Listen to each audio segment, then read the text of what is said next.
Indonesia saat ini dan Indonesia 5 tahun atau 10 tahun lagi kayak apa, Prof?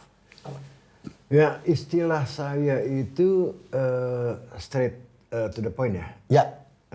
Gelap. Yang saya khawatirkan adalah seandainya operator ini bilang saya tidak sanggup lagi menutup biaya gitu ya? operasi.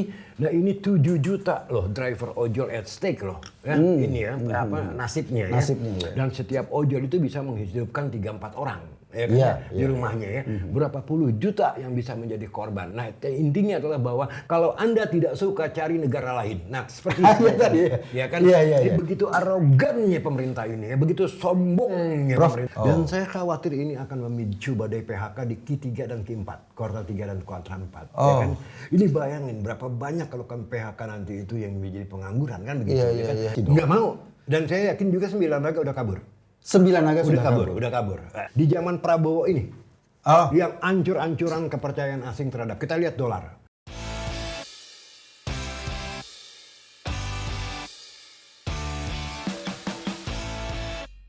Minggu-minggu belakangan ini saya sering nemuin itu ada konten di media sosial, foto suatu keluarga, bapaknya masih muda, ibunya masih muda, anak-anak yang bilang, Pak Prabowo, sekarang saya sudah di luar negeri, sudah pindah ke warganegaraan. Ada juga belum pindah ke warganegaraan, tetapi mereka sudah menetap di luar negeri.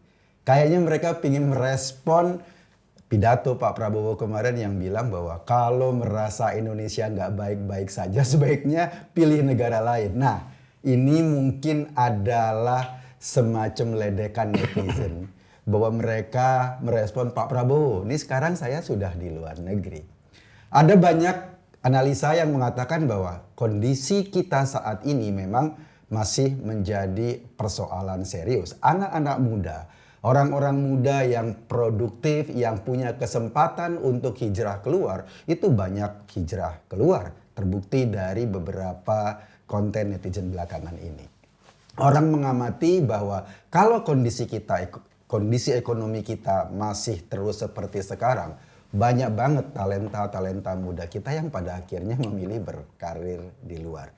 Nah, banyak menjadi pertanyaan, apakah sebetulnya kondisi saat ini, terutama peluang kita untuk memasuki karir, peluang kita untuk memasuki aktivitas ekonomi ini, kemudian di Indonesia saat ini dan Indonesia masa depan, tentu saja merujuk pada kondisi saat ini itu peluangnya terbuka lebar sehingga anak-anak muda dari luar masuk ke Indonesia untuk mengembangkan karir di Indonesia atau malah sebaliknya.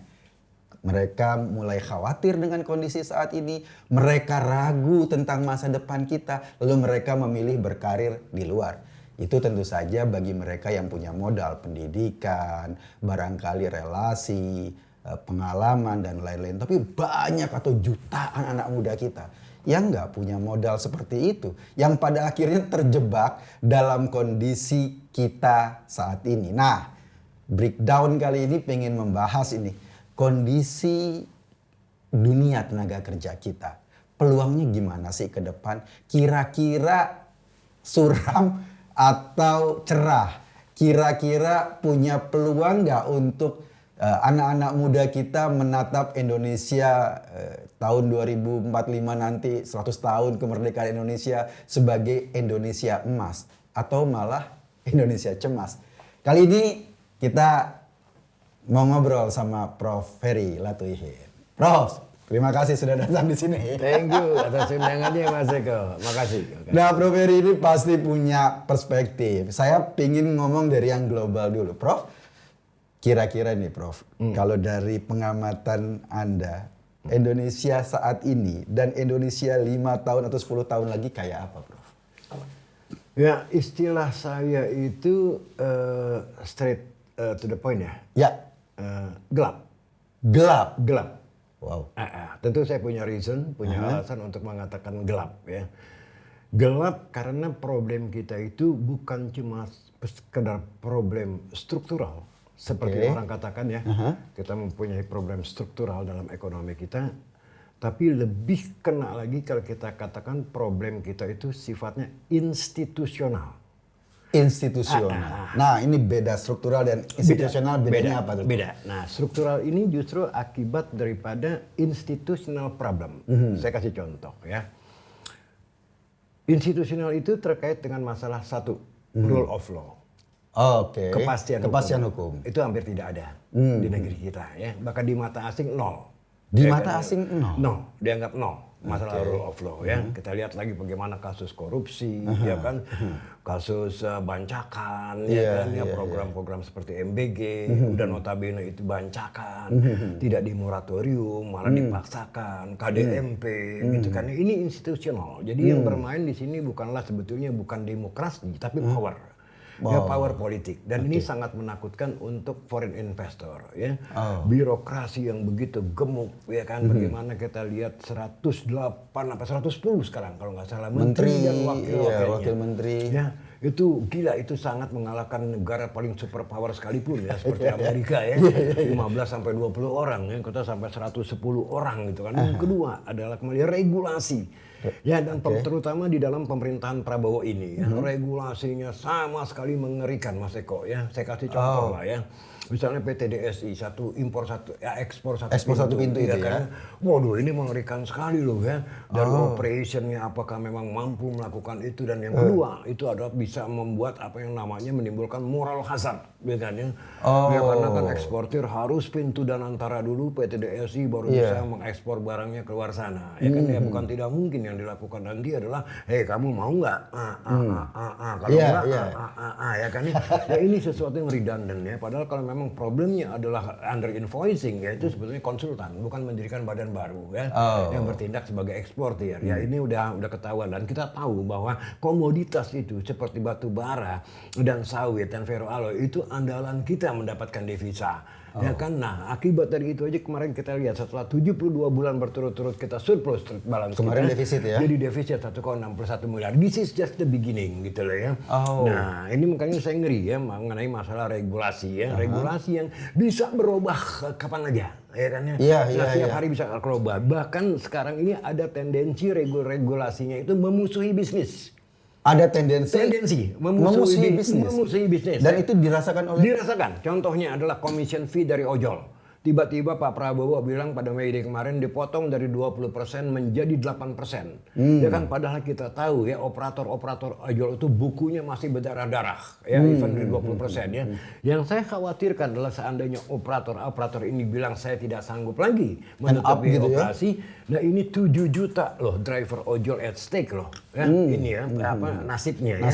Dan setiap ojol itu bisa menghidupkan 3-4 orang. Ya kan, di rumahnya ya. Berapa puluh juta yang bisa menjadi korban. Nah, intinya adalah bahwa kalau Anda tidak suka, cari negara lain. Nah, seperti itu tadi ya kan. Begitu arogannya pemerintah ini ya, begitu sombongnya pemerintah. Kalau kebijakan pemerintah cenderung memusuhi bisnisnya pasti nggak mau investasi dong. Nggak mau. Dan saya yakin juga 9 naga udah kabur. 9 naga sudah kabur. Nah, kalau bisnis nggak mau investasi, lapangan pekerjaan? Udah jelas. Nah, itulah makanya saya bilang pro rakyat atau pro apa? Ya kan, Anda cuma berdadi doang pro rakyat. Padahal ini sebetulnya bukan pro rakyat. Sebab apa? Kalau sampai tadi operator-operator ojol ini, ya mereka bilang saya tidak sanggup beroperasi karena commission fee dipotong 8%. Itu kan rakyat yang jadi korban. Ya kan? Jadi saya nggak ngerti konsep pro rakyat ini apa, gitu ya. Nah, yang keempat, property rights. Yang ini kita tahu ya, ada kalau nggak salah Mentabe atau apa di Sumatera sana ya, tambang emas ya, yang tiba-tiba padahal mereka udah comply ya, lantas langsung ditutup, diambil alih ya pada waktu itu ya, milik Sinarmas apa milik Astra saya lupa ya. Nah, walaupun akhirnya dibatalkan kembali ya perampasan aset mereka ya. Dan ini semua sangat mengerikan Mas Eko kalau melihat ke depannya. Sementara kita lihat juga saingan kita ini semakin seksi. Ya kan? Saingan itu maksudnya negara lain ya kan, Vietnam, India, Filipina, Thailand gitu kan ya, mereka begitu gampang dikasih karpet merah kalau masuk gitu kan ya, dan Cina ya gitu. bahkan Vietnam gilanya sekarang mereka bilang saya tidak menerima semua FDI yang masuk harus berkualitas, ya kan? Jadi dia nggak sembarangan. Nggak sembarangan. Ya, ini Vietnam nih. Jadi kalau Anda cuma mau menggunakan buruh murah saya, sorry. ya kan? Anda harus bisa transfer teknologi, ya kan ya, untuk membuat pinter bangsa saya. Anda harus melakukan investasi untuk produk-produk yang chain-nya value added-nya paling tinggi. Nah, termasuk mungkin teknologi nantinya, ya kan, bukan cuma sekedar baju, sepatu dan segala macam. Nah, mereka saking kebanjirannya FDI sampai sekarang mereka bisa memilih, no, saya tidak terima soalnya. Bayangkan Mas Eko, di sini kita sampai kemarin kamar dagang Cina aja kirim surat cinta ya, bagaimana mereka mangkalnya ya sama apa peraturan-peraturan yang ada di negeri ini yang seolah-olah tidak ada rule of law. Nah, selebihnya kita lihat bagaimana Purbaya sia-sia pergi ke Cina, nggak laku itu Panda Bond ya. Itu kan tandanya apa? Cina bilang sorry Jack, ya kan ya, I do not trust you, ya kan ya. Bayangin Mas Eko ya, setengah mati walaupun dia bilang katanya oversubscribe kita sehingga issuance-nya kita undur sampai akhir bulan. Itu big nonsense. Kalau oversubscribe kan Anda bisa kasih kupon yang rendah. Kenapa harus nunggu sampai kuponnya mahal gitu kan ya. Nah, ini udah bukti-bukti bahwa asing tidak percaya kepada negara kita straight ahead. Nah, kebetulan saya punya teman yang sering diundang ke Eropa untuk melakukan roadshow, untuk melakukan presentasi ya di dana-dana pensiun di Belanda, di Inggris sama di Jerman. Itu di mata mereka ya, dana-dana institutional investor yang besar-besar itu sudah menganggap bahwa rating kita non-investment grade. Walaupun kalau resminya belum kan? Belum, ya kan? Walaupun resminya de jure belum, ya kan ya? Karena 3 rating agency ini, Fitch, Moody's, dan S&P masih mempertahankan triple B kita, ya kan ya? Aslinya investment grade, tapi de facto di mata institutional investor kita udah dianggap non-investment grade, sehingga yang namanya tactical asset allocation mereka itu dari 2% dikurangin tinggal 0,5% Mas Eko, karena mereka tidak percaya. Indonesia is not promising. Nah, ini problem kita. Kalau kita kondisinya kayak itu, otomatis investor nggak mau masuk. Yang pasti dampaknya tidak terbuka lapangan pekerjaan. Sementara kita lagi bonus demografi. Nah, makanya kita kan sebetulnya sama kayak India. Seharusnya ya dengan bonus demografi umur 27-28 seperti India, seharusnya potensial output kita, potensial pertumbuhan ekonomi kita 7-7,5% Mas Eko. Harusnya. Harusnya. 5% pun itu sebetulnya super disebutnya ya, tidak optimal ya kan, karena apa? Karena peran negara yang sama sekali tidak memberikan insentif kepada bisnis ya kan ya, beda ya. Jadi seharusnya kalau negara memang berperan dengan cantik memberikan insentif sistem kepada bisnis ya, apakah itu melalui pajak ya kan, melakukan tax reform dan segala macam, kita bisa seperti India 7,5%, karena tadi Mas Eko ya, we have young population. Nah, sekarang pun yang jadi pertanyaan, apakah kita bisa 5%? Saya tidak yakin. Yang angka 5% kemarin? Iya, saya tidak yakin nanti yang akan datang di tahun-tahun mendatang kita bisa lagi di atas 5% atau 5%. Sebab saya melihat dengan adanya kasus-kasus seperti itu bahwa sel Indonesia ya kan udah nggak percaya ya kan ya, udah nggak percaya asing kepada kita, kita akan ditinggalkan. Bisa 3% aja nanti 5-10 tahun ke depan bagus. Kan intinya untuk katakanlah menarik investor, menarik orang mau menaruh uangnya di sini kan trust ya Prof ya? Trust, nah itu yang nggak ada. Itu yang nggak ada? Nggak ada. Nah, karena tadi itu institutional problem itu tadi institutional problem. Mas Eko, saya cerita ya kan. Saya tanya, untuk membangun satu negara, kita harus punya apa? Comparative advantage. Ya kan ya, itu artinya memang unik dari bangsa kita yang bisa kita jual keluar, ya kan, seperti Cina misalnya, comparative advantage dia buruh murah, ya, human resource bagus, ya kan ya, dan mereka advance ya sampai sekarang apa aja bisa mereka bikin, itu kan kita nggak bisa bersaing tataran itu saya bilang. Nah, comparative advantage kita itu ada di mother nature. Yaitu alam semesta, ya kan.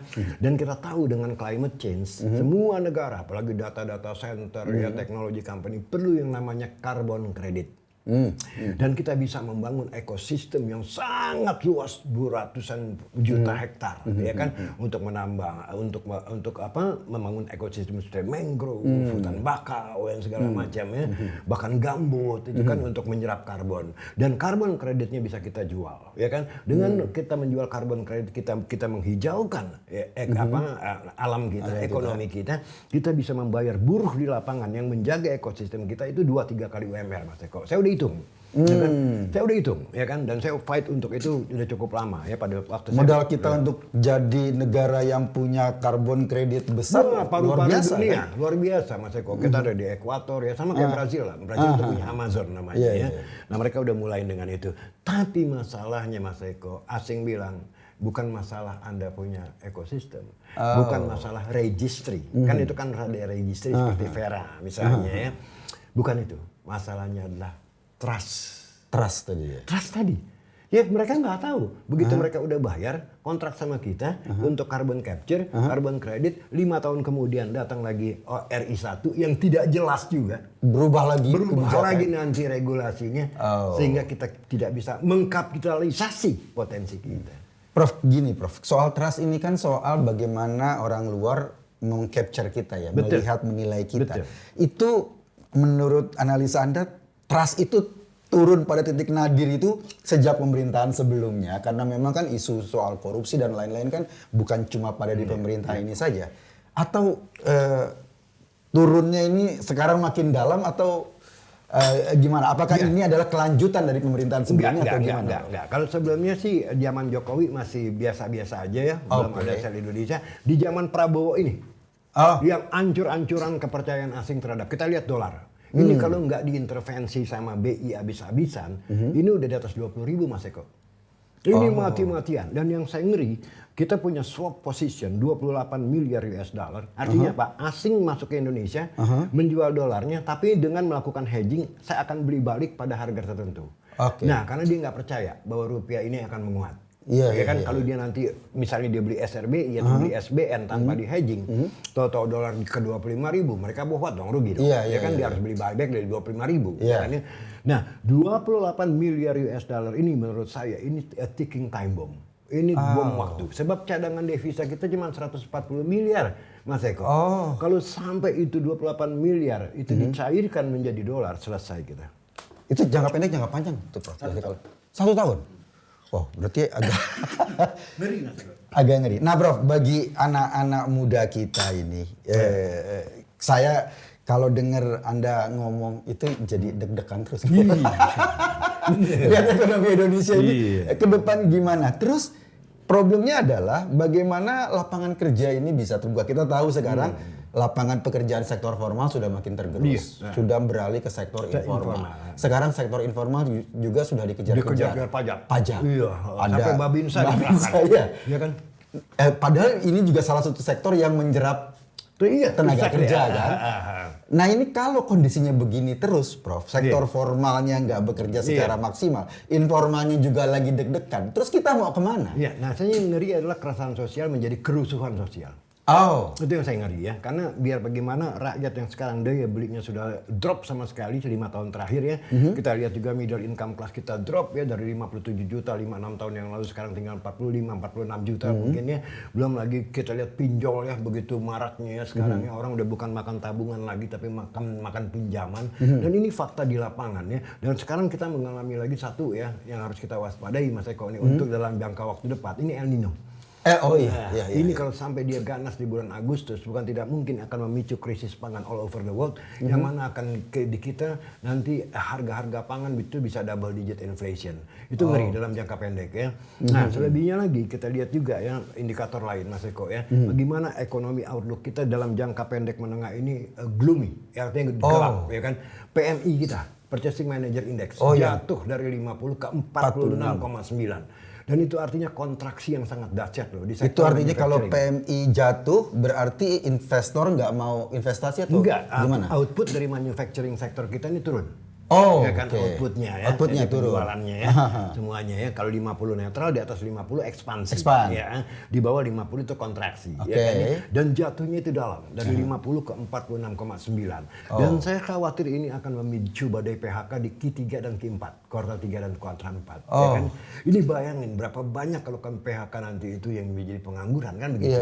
Yang kedua kita lihat kepercayaan konsumen. Indeksnya juga jatuh. Ya kan? Dari awal tahun 126, sekarang dia secara sistematis berturut-turut selama 6 bulan ya kan, cuma di bulan April atau Mei doang naik sedikit tapi terus turun lagi ke 117 ya kan. Ini menandakan lemahnya daya beli masyarakat ya.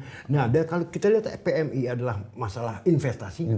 Nah, kalau kita lihat Consumer Confidence Index adalah konsumsi household ya. Dan kita tahu PDB kita paling besar konsumsi household. Perkembangannya 54 sampai 58% ya kan. Nah, semuanya empat-empatnya ya household household consumption, ya kan, investasi, ekspor minus import kita tadi udah minus, ya kan. Yang satu lagi adalah government consumption. Dan kita tahu government tidak punya duit sekarang, ya kan. Sampai ngemis-ngemis ya kan ke Cina menggunakan pandabon yang akhirnya tidak laku. Yang kedua, lebih gila lagi sampai membuat undang-undang P2SK pasal 50A untuk mereka yang membeli Patriot Bond dan Merah Putih Bond, ya kan akan dilindungi secara hukum. Ya kan? Kayak money laundering legal. Money laundering. Ya kan? Ini saking hopelessnya. Ya kan? Jadi kalau Mas Eko siapapun yang nanya saya bilang Indonesia gelap. Oh, tapi kan Prof, even Indonesia gelap, kita kan tetap life must go on ya.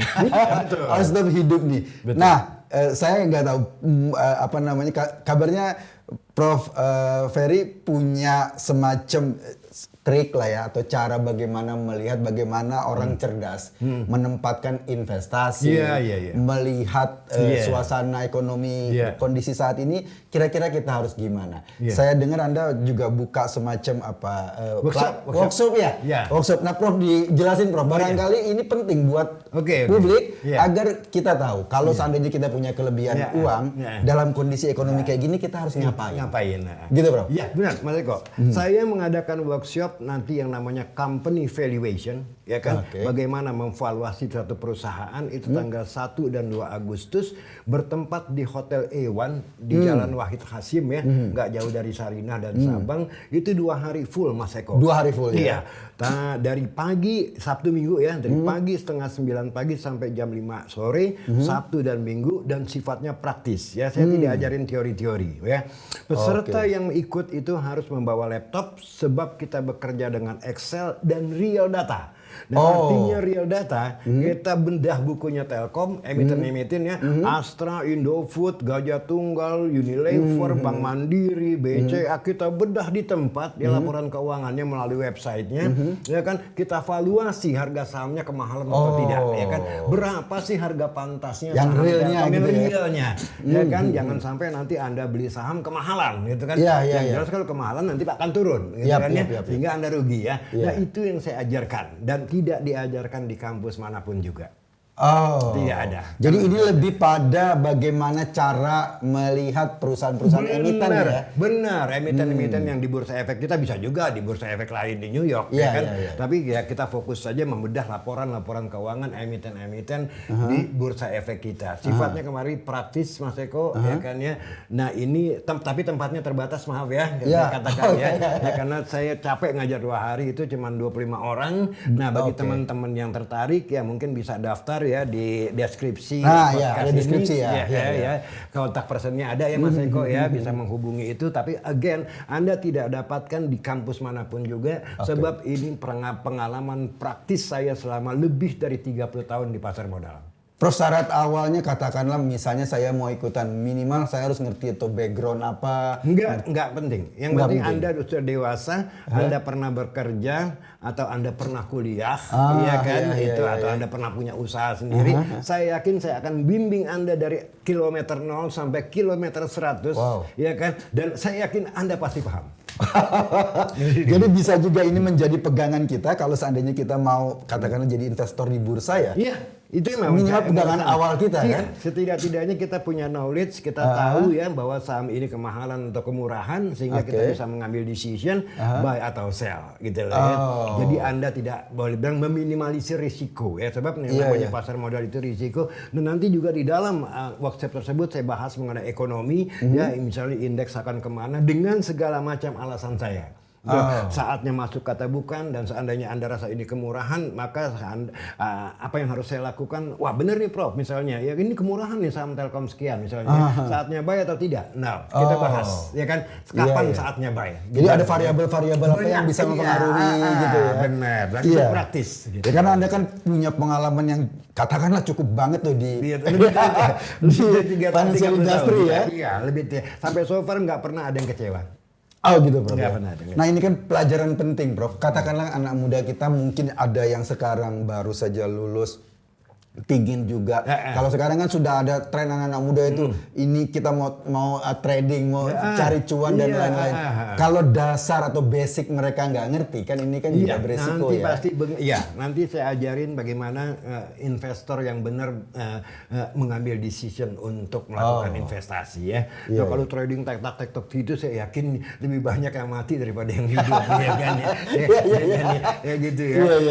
Avoid that, nanti saya kasih tahu trik-triknya untuk kapan masuk ke saham ini, kapan masuk ke saham itu. Gitu. Oke, Prof, balik ke soal dunia tenaga kerja ini kan pemerintah ketika awal-awal kampanye kemarin menjanjikan 19 juta lapangan pekerjaan terbuka sampai 5 tahun ke depan. Itu tercapai nggak kira-kira? Gimana? Buktinya kan nggak ada ya kan. Kita lihat aja kan tingkat pengangguran kita ada datanya semuanya hampir nggak berubah ya. Dan kita lihat juga sebetulnya gini, pengangguran itu juga banyak metode untuk mengukurnya ya. Mungkin ya yang kerja 1 jam 1 hari atau 2 jam 1 hari dianggap tidak menganggur. Tidak menganggur. Ya kan ya. Nah ini semua ukuran-ukurannya ini disputable sebetulnya. Tapi kalau kita lihat kenyataan sehari-hari Mas Eko, nggak ada yang happy. Nggak ada yang happy. Nggak ada yang happy. Dan kita lihat juga jumlah tadi ya, kalau dari segi jumlah middle income class kita jatuh dari 57 juta sampai ke bawah 50 juta, bahkan sekarang saya rasa tinggal 46 juta. Ya itu kan udah shrinking yang luar biasa loh. Sedangkan middle income itu adalah, middle income class itu tulang punggung daripada ekonomi kita. Dan 5,36% pertumbuhan di Q1 itu kan akibat pemerintah melakukan doping ya, pengeluaran spending pertumbuhan yang luar biasa ya Mas Eko ya. Itu year on year 21,81%, sementara on Q ya dari Q4 ke Q1 2026 itu setahu saya 31%. Nah ini artinya belum maksa banget nih pemerintah untuk JKP kan. Dan itu dianalisa oleh Ferry Irwandi ya, saya setuju juga dengan analisa dia. Tanpa doping pemerintah pertumbuhan kita cuma 4,4%. Tanpa doping cuma 4%. Sementara konsumsi saja sudah makan katakanlah 2 sekian persen, sisanya gerakan ekonominya. Nggak ada. Karena tadi saya bilang ya, kita problem kita tuh nggak gampang, bukan struktural problem. Struktural problem itu cuma turunan dari problem yang lebih tinggi, yaitu institutional problem. Kita lihat manufacturing sektor kita, outputnya terhadap GDP dari 30% zaman Pak Harto jatuh, sekarang tinggal 18%.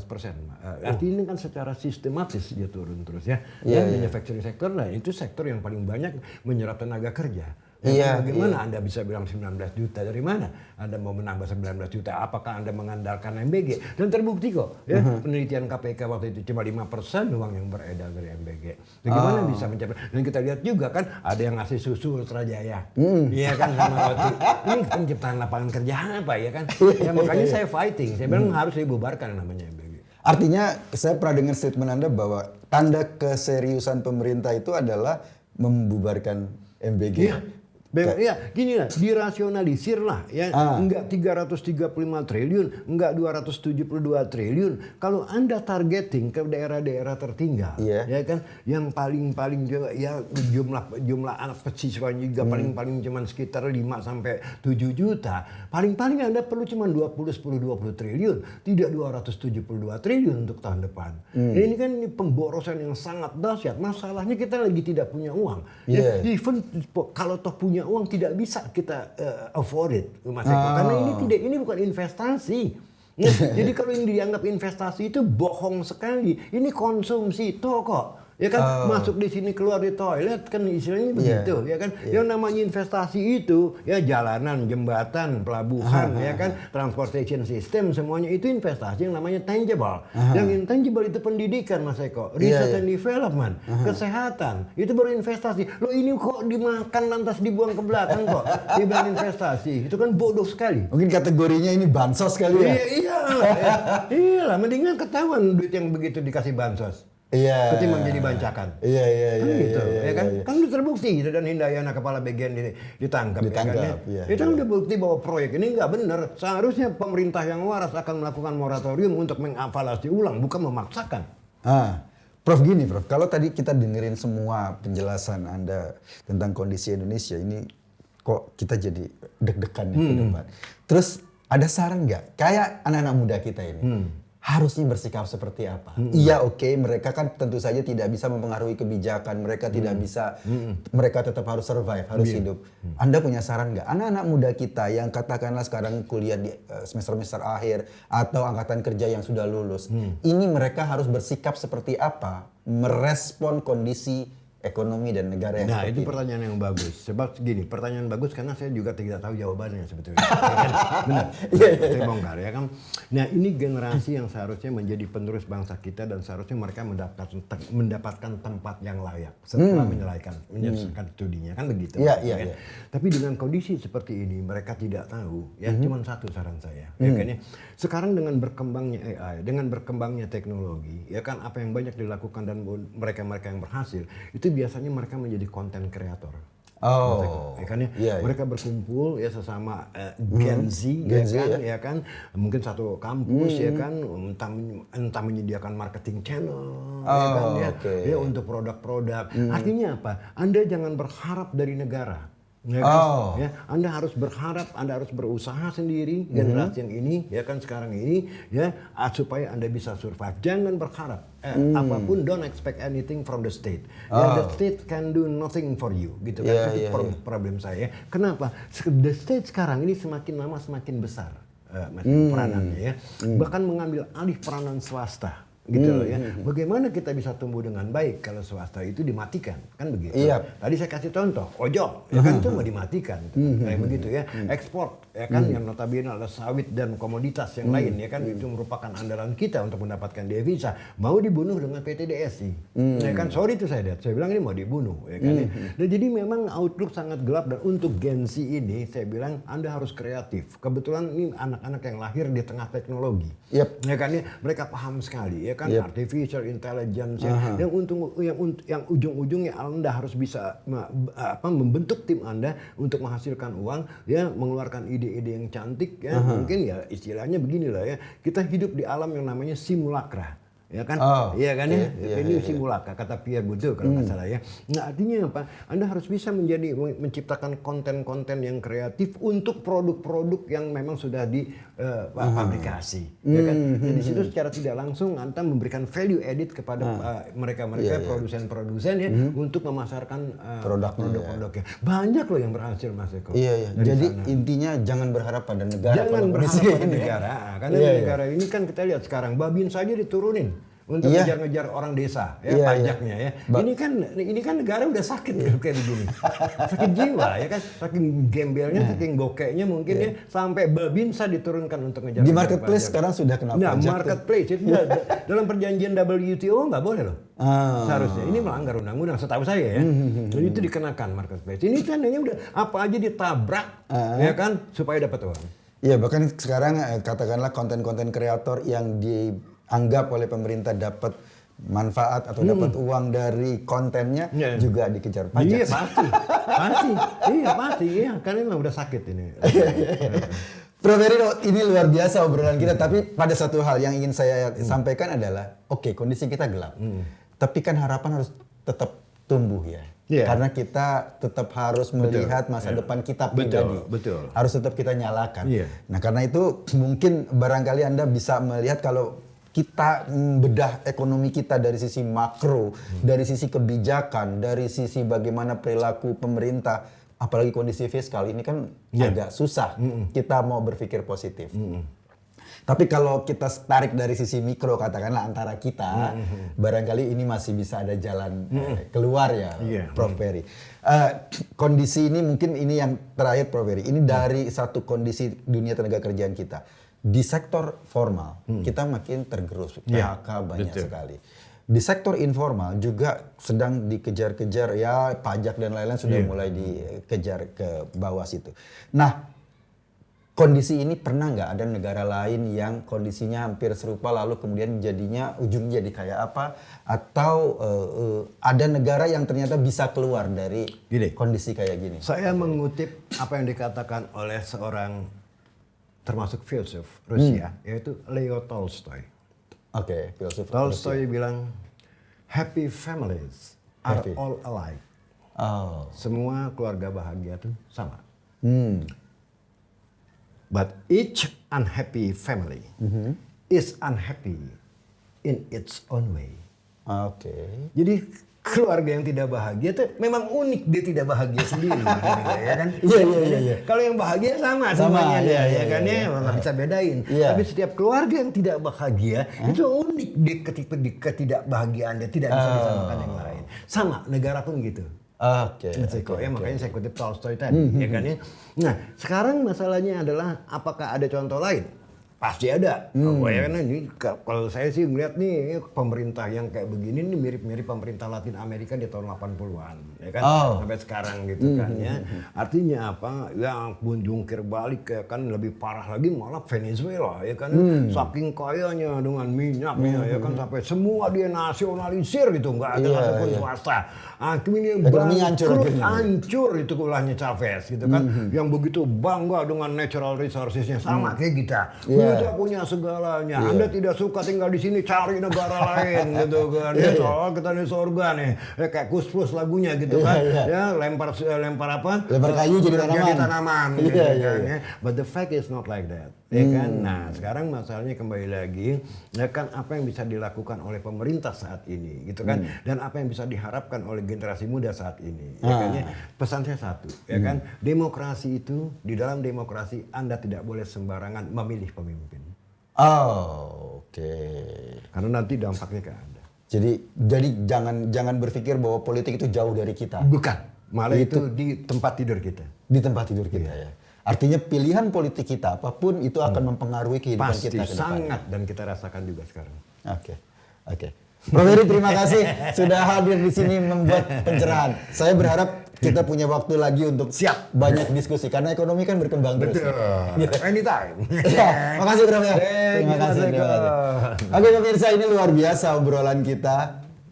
Melebar kadang-kadang, tetapi juga yang paling penting apapun kondisi Indonesia saat ini, ya api harapan nggak boleh padam. Kita harus terus bergerak karena hidup kita ya kita yang menentukan. Oke, ada beberapa hal yang dipengaruhi oleh negara, tetapi tetap saja hidup kita yang menentukan, dan Anda juga menentukan bagaimana Indonesia masa depan. Pilihan-pilihan Anda, cara Anda bekerja itu juga menentukan Indonesia masa depan. Saya Koko tadi, terima kasih.